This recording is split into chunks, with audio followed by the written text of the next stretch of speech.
Le plaisir de la contemplation de Dieu dans l'au-delà dépasse celui de la connaissance de Dieu dans le monde ici-bas. Sache qu'il y a deux sortes d'intelligibles mudrakat, ce qui peut être imaginé, comme les formes imaginaires, les corps aux couleurs variées et qui se diversifient en corps animal et végétal, et ce qui ne peut être imaginé, comme l'essence de Dieu, le Très-Haut, et tout ce qui n'a pas de corps, comme la science, la puissance et la volonté. On voit quelqu'un, on ferme les yeux et l'on voit son image se profiler dans l'imagination comme si on le voyait directement. On ouvre les yeux, on s'aperçoit qu'il y a une certaine différence entre les deux. Cela ne tient pas à une différence qui affecte les deux images. L'image sensible est conforme à celle qu'on a perçue. Mais la différence réside dans la plus ou moins grande clarté ou visibilité. L'image sensible est devenue, grâce à la vision directe ru'ya, plus claire et plus évidente. C'est comme lorsqu'on voit quelqu'un à l'aube avant le lever du jour et qu'on le voit ensuite en plein jour. La différence qu'il y a entre les deux réside dans la plus ou moins grande visibilité. Ainsi donc, on peut dire que la perception imaginaire est une première perception. Ensuite, la vision vient parfaire la perception imaginaire. C'est à cela que tend le dévoilement, kashf. On a appelé cela vision, ru'ya, parce qu'il est le résultat du dévoilement et non parce qu'il est situé dans l'œil.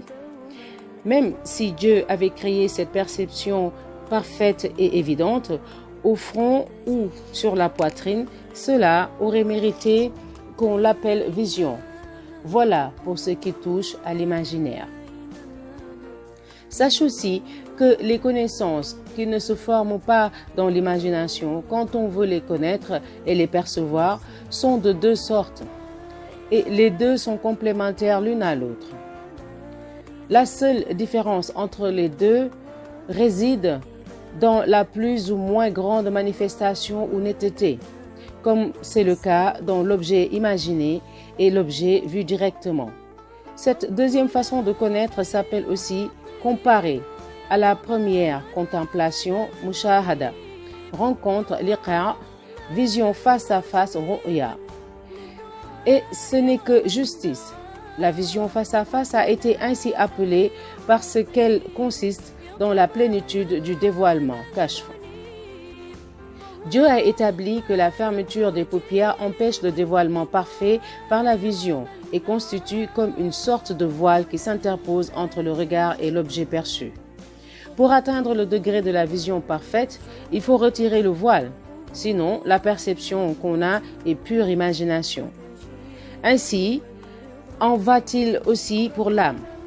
Dieu a établi que tant qu'elle est obnubilée par les accidents du corps et les impératifs des passions, ainsi que par toutes les qualités humaines qui la servissent, elle ne pourra pas prétendre à la contemplation et à la rencontre des objets de connaissance qui échappent à l'imagination. Je dirais même que cette vie est, pour elle nécessairement, une sorte de voile opaque, comme le sont les paupières pour les yeux. Il serait trop long de montrer en quoi cette vie consiste comme une sorte d'écran. Cela déborde d'ailleurs notre propos. Aussi Dieu a-t-il dit à Moïse, « Tu ne me verras point » Sourate 7, verset 143. Et aussi, les regards ne l'atteignent pas. Sourate 6, verset 103. C'est-à-dire ici-bas. En réalité, l'envoyé de Dieu, sallallahu alayhi wa sallam, n'a pas vu Dieu la nuit du Mi'raj. Si la mort enlève le voile, l'âme, elle, reste souillée par les impuretés de la vie. Elle n'en sera pas totalement exempte, même s'il faut admettre les différences de degrés. Certaines âmes ont vu s'accumuler en elles toutes sortes d'impuretés et de rouilles. Elles ressemblent à ces miroirs dont la substance a été viciée par la longue accumulation de la poussière, à tel point qu'il est devenu impossible de les remettre en état ou de les polir à nouveau. Ces âmes seront empêchées de voir Dieu pour l'éternité. Dieu nous en préserve.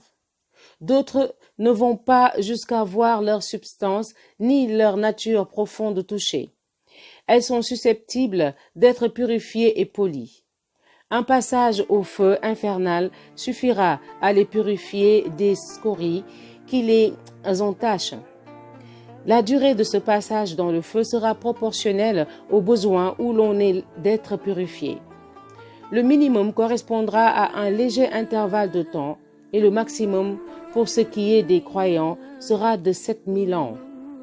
On ne quitte pas ce monde sans emporter avec soi quelque rouille, quelque impureté, si infime soit-elle. Aussi Dieu a-t-il dit, il n'est point un seul d'entre vous qui ne doive passer au-dessus de l'enfer. C'est là un arrêt décidé par ton Seigneur. Nous sauverons ensuite ceux qui craignent Dieu et nous y laisserons les injustes agenouillés. Sourate 19, versets 71-72. Qui que nous soyons, nous sommes tous certains de passer au-dessus de l'enfer, mais nous ne sommes pas tous certains d'en échapper. Quand Dieu aura parachevé l'œuvre de purification, tathir, quand ce qui a été écrit aura été exécuté et que les choses promises par la religion révélée, Char, auront été réalisées, la reddition des comptes, la présentation devant Dieu, quand on aura mérité le paradis, et tout cet intervalle est obscur, Dieu ne l'ayant dévoilé à personne. C'est un temps qui suivra la résurrection. Or, l'échéance de celle-ci demeure inconnue. Alors, seulement, Dieu purifiera l'âme, la libérera des scories et des impuretés, en sorte que rien, ni poussière, ni ténèbres, n'en ternissent la pureté. Car c'est à cet instant que se manifeste Dieu, subhanahu wa ta'ala. Le degré de cette manifestation, tajalli, de Dieu sera en rapport avec la connaissance, exactement comme la réflexion du miroir et fonction de l'image reçue. Cette contemplation, mushahada, cette manifestation éclatante, c'est ce qu'on appelle vision béatifique, ru'ya. La vision béatifique est donc une réalité, à condition toutefois de ne pas considérer cette vision comme quelque chose qui parachève l'imagination dans une sorte de fabulation et de représentation qui comporte une idée d'orientation et de localisation. Dieu, le Seigneur des Seigneurs, est transcendant à cela, d'une transcendance infinie. Je dirais plutôt qu'on le verra dans l'au-delà tel qu'on l'a connu ici-bas, d'une connaissance vraie et parfaite sans avoir eu recours à l'imaginaire, à la représentation, sans l'avoir déterminé, concrétisé dans une quelconque forme ou image. J'irai même plus loin. La connaissance à laquelle on est parvenu sur terre se parachèvera et atteindra la plénitude du dévoilement, kashf, de la clarté, et se transformera en contemplation, mushahada. La seule différence entre cette contemplation et la connaissance qu'on a eue sur terre est une simple différence de degré d'intensité, tant dans le dévoilement que dans la clarté. Nous en avons donné une idée dans le perfectionnement qu'opère la vision au plan de l'imagination. Si dans la connaissance de Dieu, il ne peut être question ni de forme concrète, ni d'orientation quelconque. Il ne peut être question non plus d'orientation, ni de forme concrète dans le perfectionnement de cette connaissance pour la conduire jusqu'au stade le plus élevé du dévoilement. Il s'agit en effet d'une seule et même connaissance. La seule différence réside dans le degré de dévoilement kashf. C'est à cela qu'a fait allusion Dieu lorsqu'il a dit « Leur lumière se répandra devant eux et à leur droite. Ils diront, Seigneur, parachève pour nous notre lumière. » Sourate 66, verset 8. La plénitude de la lumière n'aura d'autre effet que de décupler le dévoilement. C'est pourquoi seuls parviendront au stade de la vision béatifique et de la contemplation ceux qui, dès ici-bas, auront été des gnostiques, arifoun. Qu'est-ce que la connaissance? En effet, si ce n'est cette graine qui se transforme dans l'au-delà en contemplation, comme le noyau se transforme en arbre et le grain en plante. Celui qui n'a pas de noyau dans sa terre, comment fera-t-il pour avoir un palmier? Peut-on moissonner là où on n'a pas semé? De même, si l'on ne connaît pas Dieu ici-bas, comment prétendre le voir dans l'au-delà? Et de même qu'il y a des degrés dans la connaissance, de même y en aura-t-il dans la manifestation tajalli. Il est autant de degrés dans la manifestation que de degrés dans la connaissance. Tout comme différents les plantes en fonction des grains, différence qui est due sans conteste à la quantité, à la qualité et à la vigueur de ces derniers. Ainsi le prophète sallallahu alayhi wa sallam a dit: Dieu se manifestera aux hommes en général et à Abu Bakr en particulier. Cela ne veut pas dire que seul Abu Bakr, à l'exclusion de tout autre, connaîtra les délices de la vision et de la contemplation, mais qu'on ne connaîtra que le dixième du dixième de ce que connaîtra Abu Bakr, au cas où notre connaissance n'aura été ici-bas que le dixième du dixième de celle d'Abu Bakr. Et parce qu'il a surpassé tous les hommes, grâce à une faveur insigne de Dieu et une paix intérieure spéciale, il a été assurément privilégié d'une manifestation de Dieu qui lui est spéciale. Certains, ici-bas, préfèrent le plaisir du commandement à celui de la bonne chair et du commerce charnel. D'autres préfèrent le plaisir de la science et du dévoilement, inkishaf, des mystères du royaume des cieux et de la terre et des autres réalités divines, au commandement, au commerce charnel et à la bonne chair tout ensemble. Ainsi, en sera-t-il dans l'au-delà. Certains préféreront le plaisir de voir Dieu aux délices du paradis, qui ne sont qu'un retour pur et simple aux délices de la bonne chair et du commerce charnel. Ce sont ceux-là même dont nous avons décrit l'état à propos de la préférence qu'ils ont pour la science, la connaissance, l'initiation au mystère de la Seigneurie plutôt que pour le commerce et la bonne chair. Or, la majorité des gens n'ont d'autres préoccupations que celle-ci. Aussi, lorsqu'on a demandé à Rabia « Que pensez-vous du paradis ?» elle a répondu « D'abord le voisin et ensuite la maison. » Elle voulait dire par là que, dans l'intime de son cœur, elle ne s'intéressait pas au paradis, mais bien au Seigneur du paradis. Celui qui ne connaît pas Dieu ici-bas ne le verra pas dans l'au-delà. Et celui qui ne trouve pas le plaisir de connaître Dieu ici-bas ne goûtera pas aux délices de voir Dieu dans l'au-delà. On ne peut recommencer à vivre dans l'au-delà qu'à partir de ce qu'on aura pris avec soi en quittant ce monde. On ne moissonne que ce qu'on a semé. On vivra éternellement dans l'état où on aura été au moment de la mort. Et l'on meurt comme on aura vécu. La connaissance qu'on emporte avec soi est la mesure même des délices dont on jouira exactement et rien de plus. Avec cette différence que cette connaissance se transformera en contemplation lorsque le voile sera levé. Le plaisir n'en sera que décuplé. Et il en va exactement comme de l'amoureux dont le plaisir ne peut que décupler lorsque, au lieu d'imaginer le bien-aimé, il le voit réellement. Il y trouve son plaisir pleinement. Si l'on mènera dans le paradis une vie agréable, c'est seulement parce que chacun y trouvera ce qu'il désire. Si l'on a d'autres désirs que celui de rencontrer Dieu, on ne trouvera pas de joie en dehors de Dieu. Qui plus est tout autre plaisir que celui épuisé dans la rencontre de Dieu pourrait s'avérer nocif. Ainsi donc, les délices du paradis sont proportionnels à l'amour de Dieu et l'amour de Dieu à celui de sa connaissance. La source de tous les bonheurs réside dans cette connaissance que la religion désigne par le vocal foi, iman. Objection. Tu diras peut-être, en admettant que le plaisir de la vision béatifique soit proportionnel à celle de la connaissance, il faut avouer que le plaisir est bien mince, même s'il est décuplé.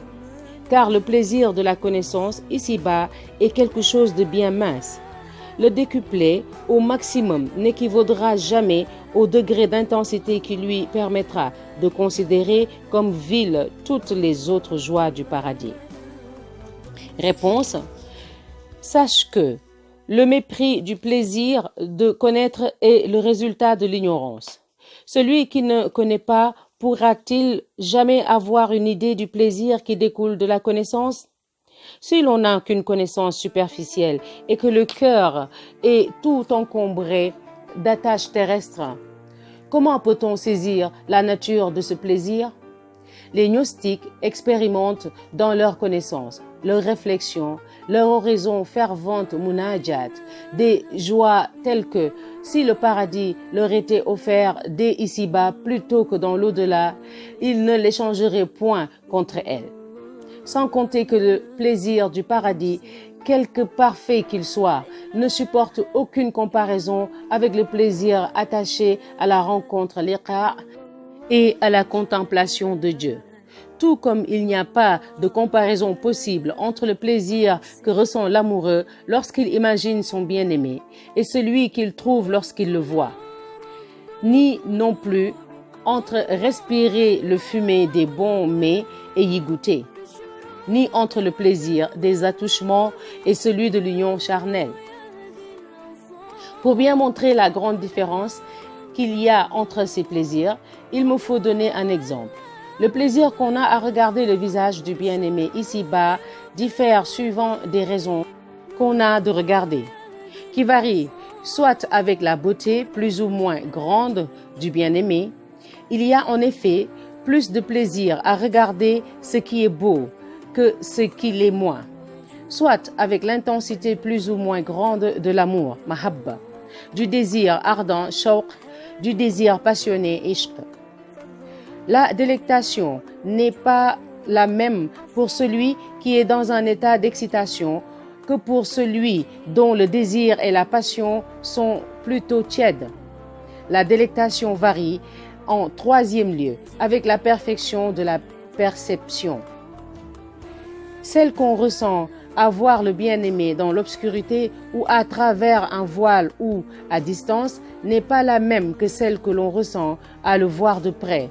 Tout voile retiré est en pleine lumière. Le plaisir que l'on trouve dans l'union charnelle lorsqu'on est habillé n'est pas le même que celui que l'on éprouve lorsqu'on est nu. La délectation varie, quatrièmement, avec le nombre de soucis qui assaillent et troublent et selon l'intensité des douleurs qui préoccupent le cœur.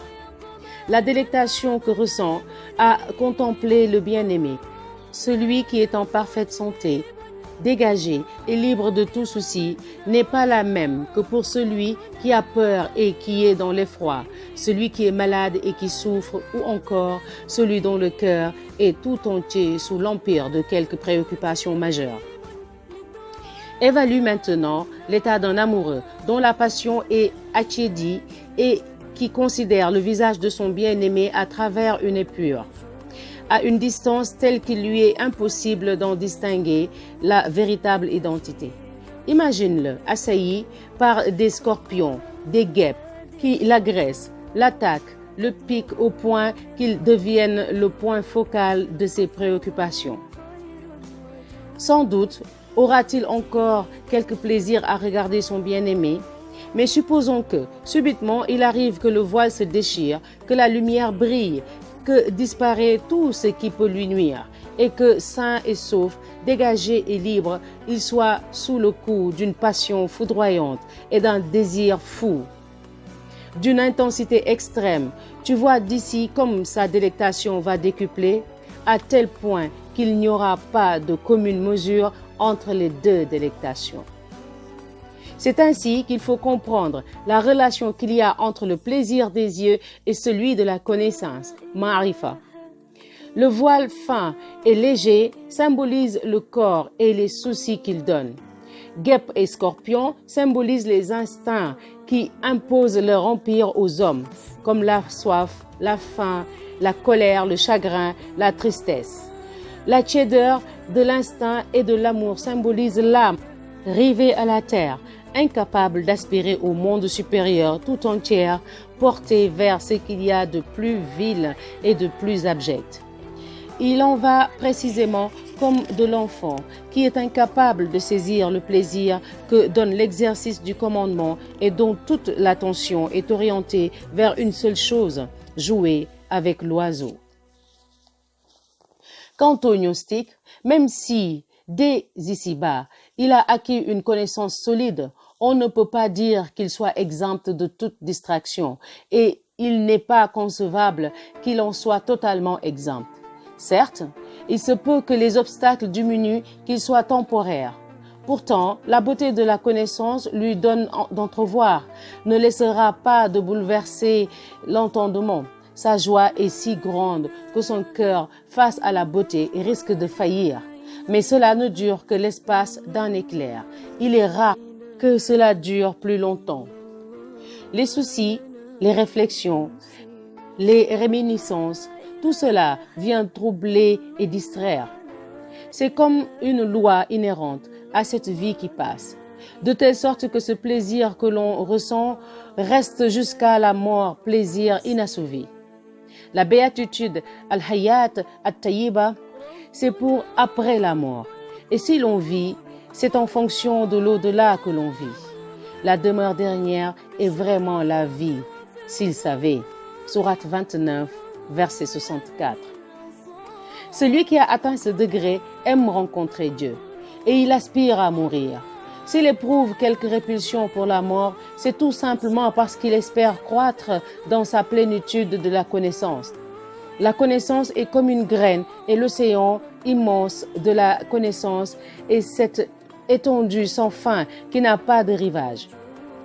Pénétrer l'essence de la majesté de Dieu est proprement impossible.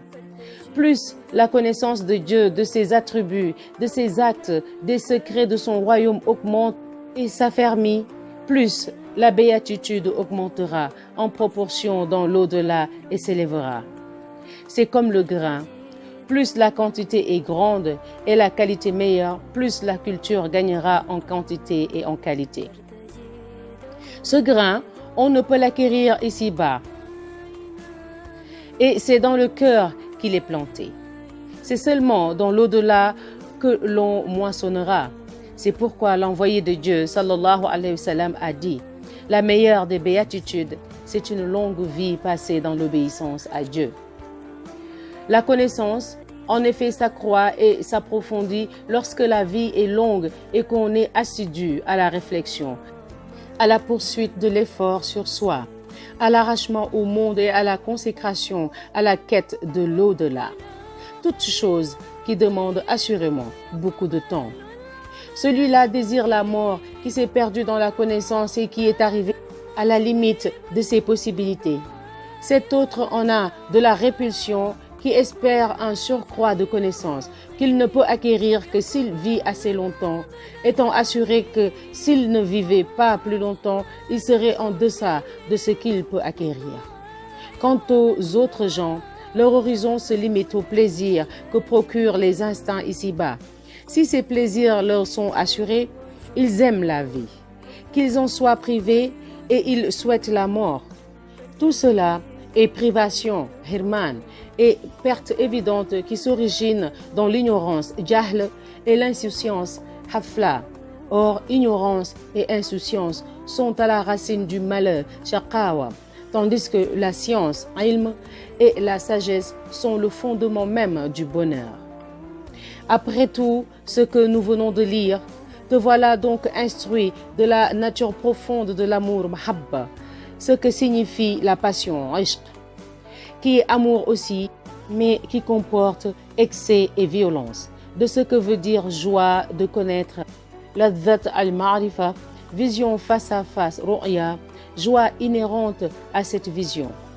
Te voilà instruit du fait que cette délectation dépasse, du moins pour les sages et les parfaits, toute autre délectation, quelle qu'elle soit, même s'il n'en va pas ainsi pour les imparfaits, comme c'est le cas des enfants, pour qui le plaisir de commander n'est pas supérieur à celui de manger. Objection. Tu me diras peut-être, mais où se situera cette vision dans l'au-delà? Dans le cœur ou dans l'œil? Réponse. Sache que les avis sont partagés à ce sujet.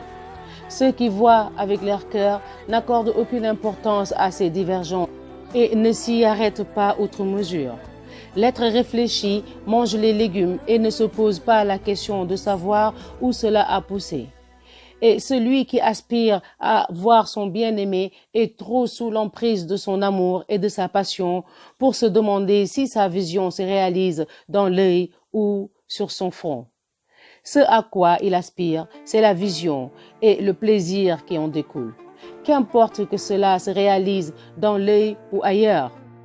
L'œil est un lieu, un accident dharf, au sujet duquel il n'est pas possible de se fonder une opinion, ni porter aucun jugement. En réalité, ce que l'on peut dire, c'est que la puissance de Dieu est infinie. Nous ne pouvons donc porter de jugement définitif et dire que Dieu est incapable de réaliser l'une ou l'autre de ces deux possibilités. Ceci pour la possibilité rationnelle. Quant à la nécessité traditionnelle, savoir si la vision se fera dans l'au-delà par l'œil ou par le cœur n'est possible que par oui dire, Sam. La vérité, c'est celle qui est conforme à l'opinion des gens de la tradition et du consensus, Ahl as-Sunnah wal Jama'a, qui s'est fondée sur les textes de la religion révélée pour dire que la vision se réalisera dans l'œil, dans l'intention de se conformer à la lettre des termes vision et regard, ainsi que celle des autres termes qu'on trouve dans la religion révélée et qu'il faut prendre à la lettre. On ne peut en effet passer au-delà du sens littéral que s'il y a nécessité. Dieu, qu'il soit exalté à la science parfaite. Donc on reviendra sur les causes qui renforcent l'amour de Dieu, Inch'Allah.